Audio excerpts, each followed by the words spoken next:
It's clear now that the gloves are off at Donald Trump's hush money trial. With Stormy Daniels back on the stand tomorrow, both sides are dealing with a courtroom that is now, in some ways, reflecting the defendant. Angry, bombastic, and at times crude. After what the Washington Post describes as a day of rage, court transcripts now show that Judge Merchan called Trump's lawyers to the bench to warn that he is cursing audibly and he is shaking his head visually, and that's contemptuous. It has the potential to intimidate the witness, and the jury can see that. But the judge also suggested Daniels was difficult to control, giving graphic testimony that will continue tomorrow about what she says was a sexual encounter at a golf tournament in 2006, a meeting that, as the New York Times puts it, could shape American history. So with the stakes and emotions so high, and given that this is not a case about sex, but about financial records, what do lawyers do now? Joining me is veteran journalist Jacob Weisberg, now with the outlet Pushkin. He was one of the first journalists to speak with Stormy Daniels in 2016, back when he was editor-in-chief at Slate. Also with us, Yasmin Vousoughian, who has been at the courthouse every day, and she was actually in the courtroom for Daniels' testimony. Good to have both of you here. Jacob, I noted in an interview, you said that while Stormy Daniels' testimony was remarkably consistent to what she told you back in 2016, in terms of the facts, you think her feelings have changed. Tell us your impressions. Yes, the story she told about her encounter with Donald Trump is the same story she told me in 2016, down to all the details, except there are some more details she didn't tell me back then. But back then, her attitude towards it was that it was no biggie. I mean, she didn't like him, and it wasn't a positive experience. But at that point, she wasn't saying it affected her negatively or she was upset about it. And I think as she's had time to process it, and she's certainly well within her rights to change her feelings about what happened, she feels more negative about it. I think she didn't use the term coercion, but I think she wished it hadn't happened, didn't know why she was there, and regrets it. So Stormy Daniels, Yasmin, returns to the courtroom tomorrow, and there is this ongoing debate about exactly what her testimony was, whether she said too much, not just legally, but emotionally, right? Several observers have written about how it had echoes of some sexual assault cases that they have covered. Although this is not, let's say it, a sexual assault case. She has always said that this was consensual. But Jessica Bennett summarized it this way for the Times. She said she blacked out, then lay naked, staring up at the ceiling. She felt like the room spun in slow motion and that the blood left her hands and feet. When it was over, she said she fumbled with her shoes, gold strappy heels she had trouble fastening because her hands were shaking so hard. To the point of the mistrial that was asked for but not granted, what were your observations, particularly about the jury as she was describing this, but also Donald Trump? Can we just take a moment and remind folks that when I was sitting in this courtroom, this was being described, and the former president of the United States was sitting 8 feet away from Stormy Daniels as she talked about that alleged night that took place back in 2006. 2 rows behind him was his son, Eric Trump. Boris Epstein was there. Alina Habba there as well. The recounting of this moment was stunning. And as focused as we were, me in the courtroom, you on that Google Doc that we follow very closely every single day, the jury was intently focused on her testimony. I mean, their bodies were turned towards her as she recounted every hour, every minute of that day from the moment in which they met. The issue with some of her testimony, though, when it comes to the jury was after that night in 2006 that allegedly she said that they had sex. It was the recounting of the moments in which she was in the parking lot and says she was approached and she was threatened and she was scared. It was the recounting of when she decided to share her story, why she decided to share her story. And part of the reason that I recognized that was happening with the jury, that they were kind of losing attention and not necessarily empathizing, it seemed, with her, was because they were taking cues from the judge, it seemed. And Judge Juan Merchan continuously chided her. I'm sure, as you saw in the document, there were moments, many moments, in which there was objections, and Judge Juan Merchan said sustained. At one point, he said sustained without even an objection.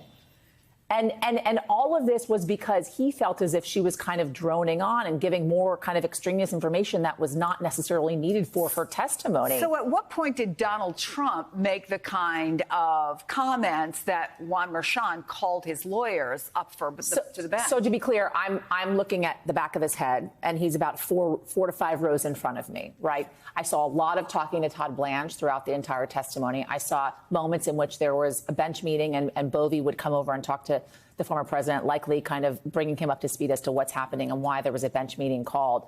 He did at times seem to be more animated. If you remember back during jury selection, even in the early days of the testimony of this trial, the former president was not necessarily as involved, right? We had some of the reporting saying his eyes were closed. At one point, he tweeted out, "I'm just closing my beautiful blue eyes, thinking about how to make this country great again," or whatever it was that he said, paraphrasing there. But nonetheless, he was very involved in this testimony. He seemed to be watching her testimony from a monitor that is in front of him. Just so you know, she can't necessarily see him. There is like 2 feet of kind of wall between where she is and testifying and where Donald Trump is. She has to look around the corner. And when she was asked, "Do you see the defendant in this room, Donald J. Trump?" And she said, yeah, I see him. And she looked around and was kind of joking about it and then pointed around the corner. But I couldn't necessarily see the moment in which he was using those remarks and the reason why it was. And again, but he talked a lot. You said he at least talked to a his lot. lawyers. He talked a lot. Jacob, this is the first time that Stormy Daniels has been face to face with Trump in years. Observers say she was nervous. We know from following the doc that she spoke so quickly. The judge asked her several times to slow down. Does anything about the demeanor surprise you? Does she sound like the person who you talked with? Well, very much so. I think the difference is she would like to be seen now as a kind of whistleblower who's did this because Donald Trump did something bad that she wanted to expose. And that's the one place where her testimony didn't really match my experience. I think she wanted to sell her story in 2016. And my impression is she was indifferent whether she sold it to the press or whether she sold it to Michael Cohen to kill it. But she thought the story had value, and she sort of bridled when that was brought up by the defense at the end of the trial. And I don't think that's exactly what happened. You know, there is a very hard line that Judge Merchan has to draw here between what does a jury need to know to understand what Donald Trump wanted to cover up. Why he paid hush money. He paid hush money because the thing happened and he didn't want it to come out. But then when does it cross over into details that are prejudicial, i.e. Stormy Daniels saying, this is a disgusting old man, and giving you details of their sexual encounter that you can't, well, I won't say can't unsee, but you sort of can't get the mental image out of your head. And that is a tough line to draw. She wasn't going to be the one to draw it, nor does she necessarily have to be the one to draw it. It's up to the defense to object and the judge to say that goes over the line. Looking ahead to tomorrow, Yasmin, I want to ask kind of about her demeanor, because one of the things that she and the prosecution clearly wanted to get across, she's not just a porn star. No. She's a businesswoman. Director. She's a mother. She's a director, a survivor, right? Yeah. What does that part of her, do you think, bring to the table tomorrow? She's going to have had 24 hours to have taken a breath. The jury is going to have had 24 hours to take a breath. The lawyers are going to have had 24 hours to think about where they are with this. What are you looking for tomorrow, both in her demeanor and literally what we might see? I mean, again, and we already saw this with the defense. They're going after her credibility, right? And I would agree that it seemed as if she was kind of taking the stance of a whistleblower with her defense when she was being cross-examined by Susan Necheles.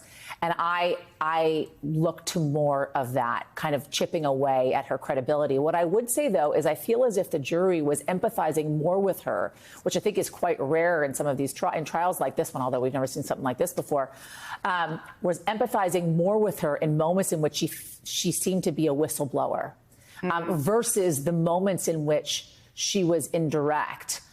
With the people's lawyer, talking mainly about kind of what happened back in 2006 and who she is and what is she about.